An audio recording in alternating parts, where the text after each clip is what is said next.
I recognize the member from Bruce Grey Owen Sound. Thank you, Madam Speaker, and I want to say thank you to my minister for allowing me for him sharing some of his time with me. It's always a privilege to rise in this House on behalf of the people of Bruce Grey Owen Sound, and the privilege feels even greater when we are discussing something as important as our provincial budget. Madam Speaker, when the budget was tabled last month, it wasn't long until our local media wanted to contact myself to get to my opinion on the $244 billion budget. I told them this budget meets the moment, because the moment we are living in requires our province to be here for Ontarians and to have their backs. This budget does exactly that. Everyone knows we are living through economic uncertainty. Our businesses are awaiting the outcome of the CUSMA review later this year, and many workers know their livelihoods may hang in the balance. To respond to this, we have worked hard as a province to diversify our economic relationship with our fellow provinces and with places all around the world. We have also worked hard to make it easier to do business here in Ontario. This budget builds on those efforts. I was very pleased to see this budget reduce the small business corporate tax from 3.2 to 2.2%. This means that 375,000 small business operators in Ontario will be eligible to keep up to $5,000 more that they work hard for. This allows them to invest in equipment and grow their business, to do more with their hard-earned money, thus in turn grow Ontario. Many of these businesses operate in our agriculture sector. In Bruce Grey Owen Sound, our agriculture sector is robust. I know this firsthand, both as a dairy farmer and the former director of the Ontario Federation of Agriculture for our region. Every single day, farmers across Bruce and Grey and across Ontario work hard to feed Canadians. As the minister has just alluded to, the budget enhances our agriculture sector with key investments in the ARIO and supports the new Ontario Poultry Research in Elora with $10.5 million in new funding to grow our robust agri-food sector. Another industry that Bruce Grey Owen Sound powers is clean energy. After all, we are located in the clean energy frontier, an area that both the Minister of Rural Affairs and I are proud to represent. Our government believes in the nuclear sector that supports so many livelihoods. Our support includes advancing early-stage planning for the Bruce C project, which stands to be the economic development project of the century for our region. And finally, I am pleased to see the planned pause on HST for new home construction. Bruce Grey Owen Sound has a strong residential construction sector, and with many talented builders and tradespeople, many of them have told me that because of the global trade disruption in 2025 was the slowest year they had seen in a long time. I know this HST pause, paired with our long-standing commitments on housing, will help serve this sector's reach new heights. I'm confident that this budget makes the investment in our economy that are necessary to power growth and create good jobs in this province.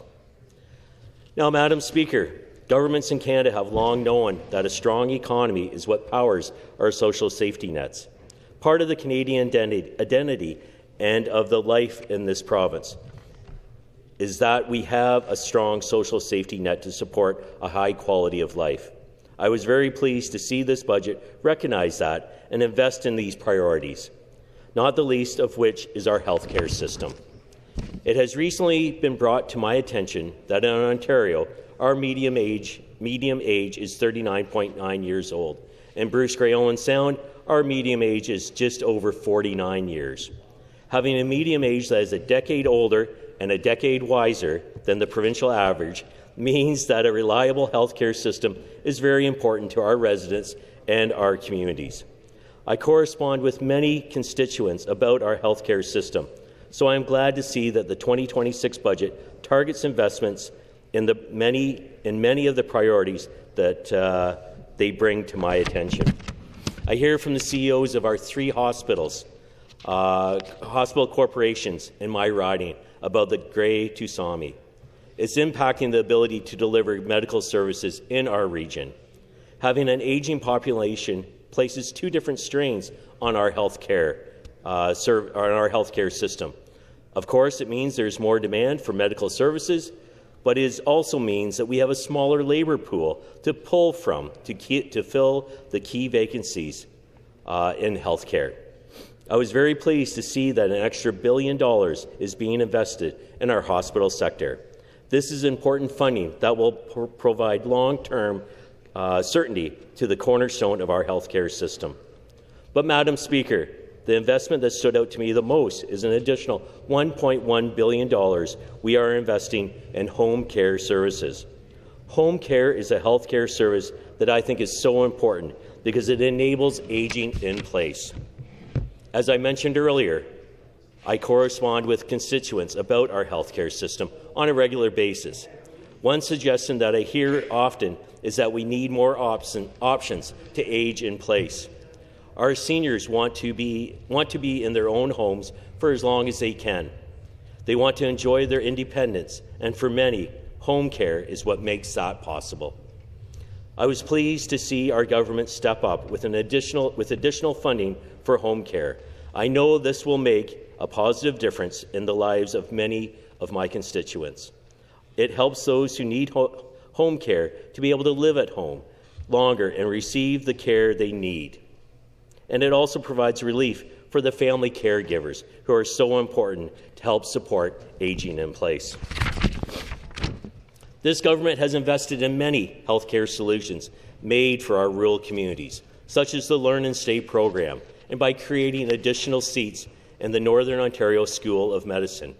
We know the greatest barrier facing our system is the labour shortage in many care occupations. A key part of solving these pressures in our community is our community college. In my riding of Bruce Grey Owen Sound, Georgian College is the link that connects many local residents to opportunities in healthcare, the skilled trades, and the variety of other opportunities. Madam Speaker, everyone in this chamber is aware that the federal cap on international enrollment placed a great strain on our post-secondary education system. Rural campuses feel this too. That is why I'm pleased to see the government step up with $6.4 billion funding package over the next 4 years to stabilize this important sector in light of these pressures that the federal cap has imposed. But don't simply take it from me. Take it from Maureen Addison, the CEO of Colleges Ontario, who noted that this package is a game changer. Take it from the President of the Ontario Chamber of Commerce, who calls it an investment in Ontario's productivity and long-term prosperity. Ontario's economic and educational leaders agree and know this government values the role of a skilled workforce. I have had the pleasure of touring our local college campus, Georgian College in Owen Sound, on multiple occasions. It is so inspiring to see students working hard to fill gaps in our local labour force. Students can take their studies in nursing, ranging from PSW certificate to the 4-year Bachelor of Science in Nursing degree program. They can study power engineering and the skilled trades. They can take business administration and even marine navigation from the only marine training institute in central Canada. This campus is a prized jewel in our community, and I know the $6.4 billion investment in post-secondary sector will go a long way to help make this sector resilient in the future. I will close by noting that we know Ontario is facing such uncertain times. Communities across the province are feeling the challenges in different ways. So when I reflect on this budget, I see a budget that invests in Ontarians in the right ways and invests in our key economic drivers to make sure we protect our economy into the future. It invests in our health care and social services to ensure that the care and support that Ontarians need is there for them. It also invests in infrastructure and our workforce so we can call the best place for business and workers to thrive in. Thank you. for the opportunity.